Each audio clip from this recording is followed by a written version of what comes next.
Ladies and gentlemen, welcome back to Driven Wyld. Today we are talking about Doordash exploit make 500 per hour from diapers. So recently I got an email from one of my subscribers. BC, thank you so much for emailing me about this and making this video possible. And apparently another YouTuber found a very interesting exploit on baby diapers. And quite honestly, I am very curious about this. So with that said, we are going over everything that is being said in the email and in the video, how it actually is for Doordash UberEats and Grubhub drivers in America and in other countries and everything in between. So with that said, let's get started. I know this video is from Australia, yet many components of this scam are ripe for abuse in the USA. Doordash shop and deliver is a lot riskier than we are led to believe. Cheers. You know, it's actually much worse than that too, to be honest. Like, it's not even just Australia. It's not even just the shop and deliver and certain exploits in that way. It's also ways that we can be deactivated. In fact, a lot of people have been accused of fraud for using the red card, even though they've never really did anything wrong. It was really inflation, it was really item availability, and they were deactivated for it. So it's even riskier than that. But enough about how Doordash manipulates people. Let's talk about what's going on in this video. Today, I'm going to talk about a scam that's still happening right now that customers are using. Now, there's several parts to this scam and it all comes together and there's a lot of thought behind it to where they got to the point where they are today, where they're making a couple of $100s per day, if not more, depending on the size and scale of the operation that they're running. Okay, but that sounds more like a side hustle than a scam so far. You're going to need to give me a little bit more than that. So on the scam that I'm exposing today, I'm going to show you how people are making hundreds of dollars per day from baby nappies. So this scam uses Doordash drivers specifically doing shop and deliver orders at Coles. Okay, so this wouldn't work for Instacart already. This wouldn't work for Uber Eats already. It's Doordash specifically, and it's Coles specifically. I mean, all right then. So when a customer does a shop and deliver order, they can pick out whatever items they want shopped for. Of course, that's the nature of the service, to Coles supermarkets, and then they can put in substitutions of whatever they want. So in this scam, what the customer does is they select a whole bunch of deli items, so sliced hams, shaved salami, whatever it might be, things from the Coles deli, and then they substitute all the deli items with the largest packs of baby nappies they can find from the supermarkets. So why deli items specifically is part of this scam? Well, that ties into a change that Coles did where they closed their delis off at 8 o'clock at night. But the Doordash orders, they still run until 30 minutes before store close. So they can still get an order through for deli items at 8:30. So the customer pulling off this exploit and scam, what they'll do is they'll put through all the items from the deli that they want to use and then have all them deli items substituted with the largest packs of nappies. And they'll place that order after 8 o'clock at night when the Doordash app is still taking deli items on. Even though the deli's closed, the app hasn't been updated and it's still got all the items listed. Yeah, okay, quick notes about what I'm seeing in this photo here. See original Chinese. So somebody was speaking to this person in a language that most people wouldn't understand. Please follow the in-app substitute. They're definitely exploiting a problem that is happening within the Doordash app. And what do you think the chances are that we're gonna be blamed for this? Probably 100%. How much you want to bet that there's some chick in Australia pulling this exploit and then doubling on it and saying, I can't believe all these male Doordash drivers. They always substitute the worst things. How do you confuse baby nappies with deli meat? I mean, come on. and then they get the viral ads for that. The amount of thousands of dollars you can get from that alone is unreasonable. So the Doordash driver shows up to do the shop. It's all deli items on the order and the deli's closed, so they can't fulfill it. So they say, I can't get this item on the application, and it shows all the substitutions. which are nappies. So the driver is forced then at that point to take the substitutions across for the customers. So the customers performing this exploit, they've engineered it in a specific way using not only Coles closing the deli early, but at the same time, knowing that DoorDash's customer app will still allow them to keep placing orders through after 8 o'clock, even though the deli's closed, meaning it's going to force a substitution on the driver. Okay, I definitely see how this could be exploited, especially here in America. So I used to work at a deli within a grocery store years ago, really. They did make a point to not only open the deli an hour later or a couple hours later than the store opened, but they closed the deli an hour or two before the store actually closed. So there was like an hour or two gap between both sides. And with the way the labor shortages are today within a lot of these different retail places, I definitely see how that could be an issue in the future. Now, why is this important? Well, because if the substitution wasn't forced,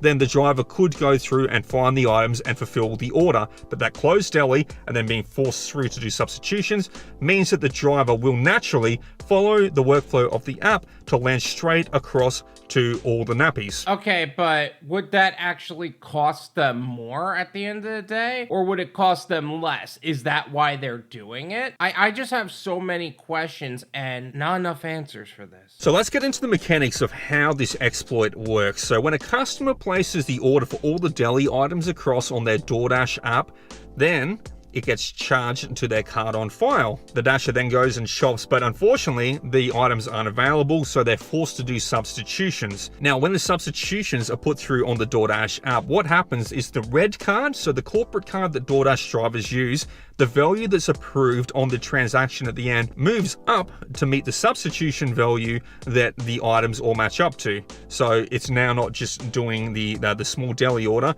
The value for the red cards moved up to where the diapers are at. And there's a huge price difference between, say, 200 grams of shaved leg ham and maybe 50 plus diapers. Yeah, quick note, that can also get you deactivated too. So make sure if you see something like this happening, you unassign. You don't want anything to do with those kind of scammers. So the dasher does the shop, they scan through all the substitutions, so all the boxes of nappies that they've picked up, they scan it through a Coles, the red card's limit's been raised up to the nappies at that point, and the payment's successfully processed. At this point, the difference in value from the customers already paid on their card on file to the new order value gets charged across. And at this point, you might think, well, there's no scam there, man.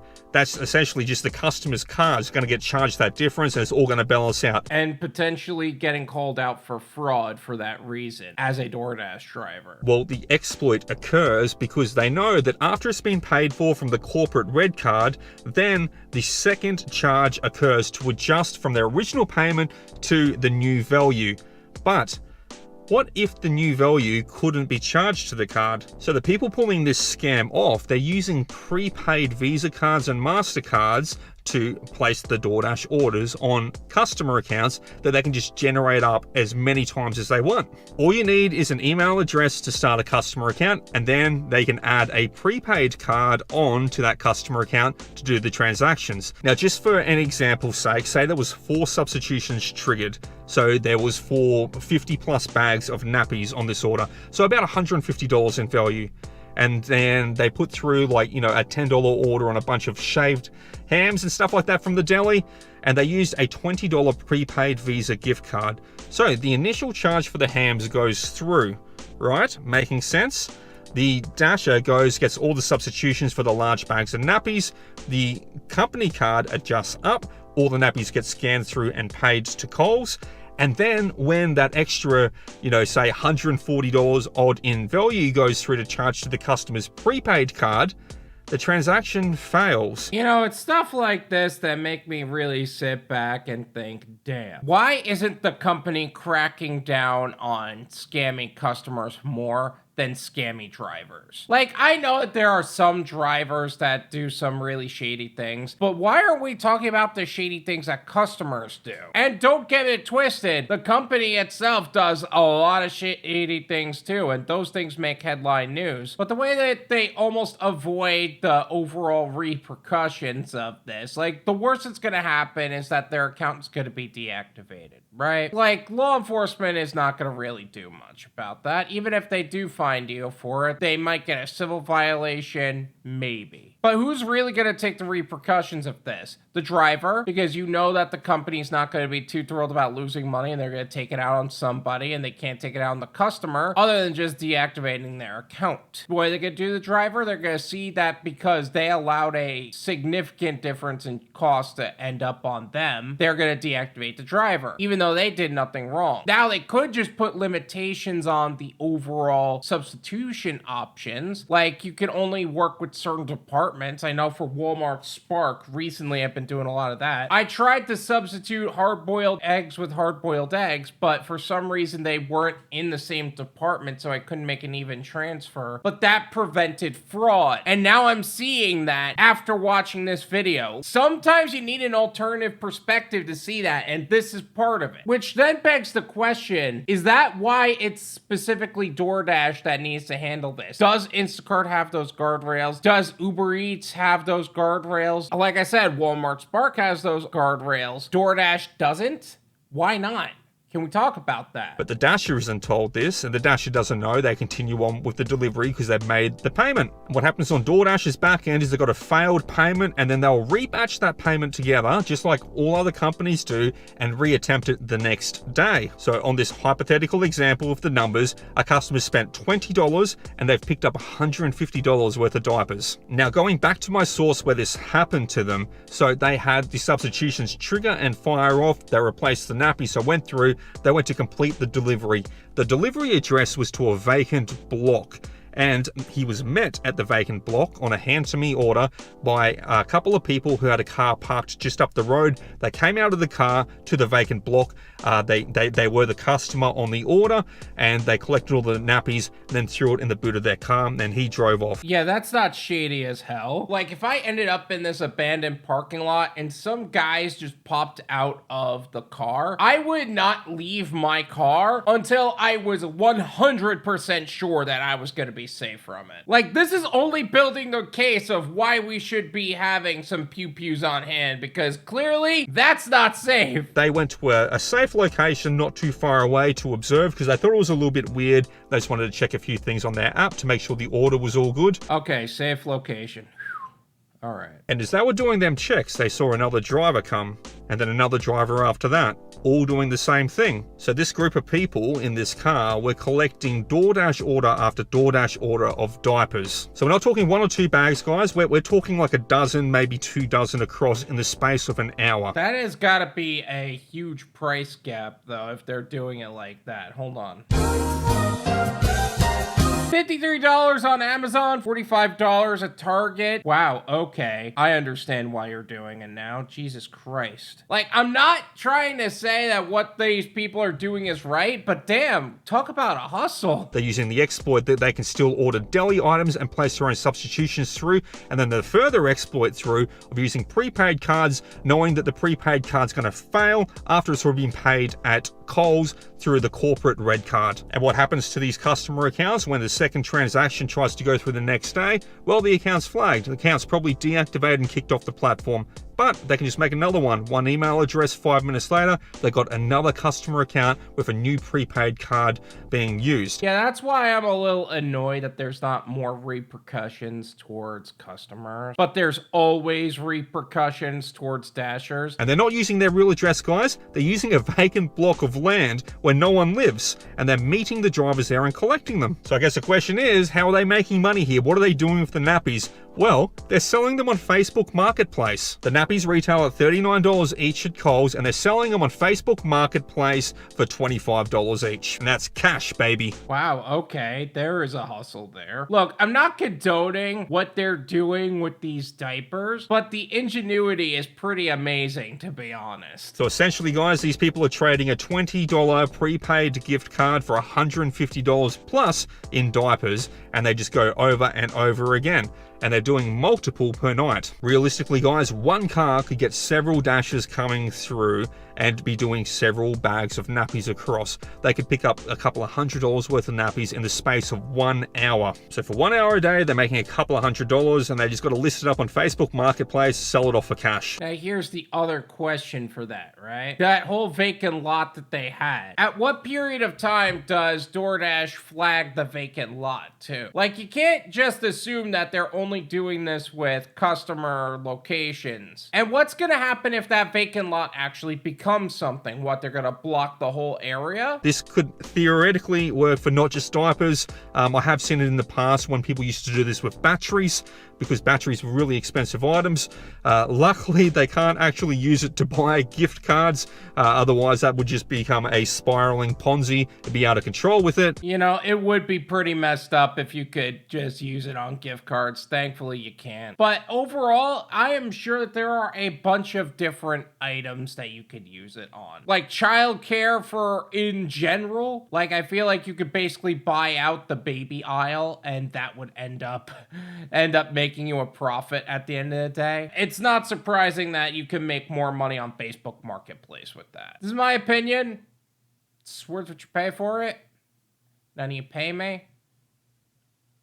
There you go. On one hand, I have to appreciate the hustle. Like, I can't condone the behavior, but I gotta appreciate the hustle when the hustle is there, you know? That is a very strong profit margin if you really think about it. In that first photo, the deli meats were, what, a couple of bucks? And then they replaced it with baby nappies. It probably cost them 20 bucks per delivery, and they probably got, I don't know, how many different orders of diapers with that. You sell them for 25 bucks a pack, and with one sale you make your money back, and everything after that is profit. It gives a whole new meaning to Flip Light. Now again, this is a scam. It should not be available, but it does reveal an important point. You can make a lot of money in a lot of different ways by flipping things. So if I were you and I wanted to make extra money on top of the work I'm already doing, I would consider setting up an eBay account, a Facebook Marketplace account, OfferUp account, and look to flip some stuff. Like, that is not a bad gig if you want to make extra money in an alternative way. Like, imagine if you did all the same deliveries as you wanted to, and then you also sold some extra stuff to make some extra money. That's a good way to actually boost your income. Now, my question is, if you brought this up in America, right? How would this work with the IRS? How would you explain this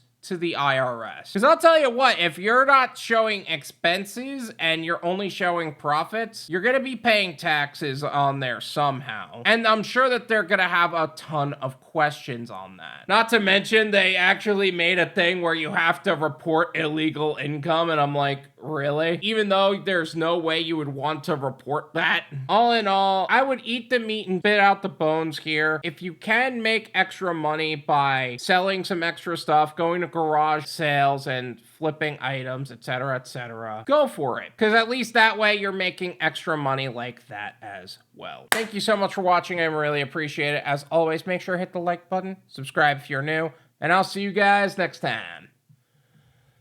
Peace.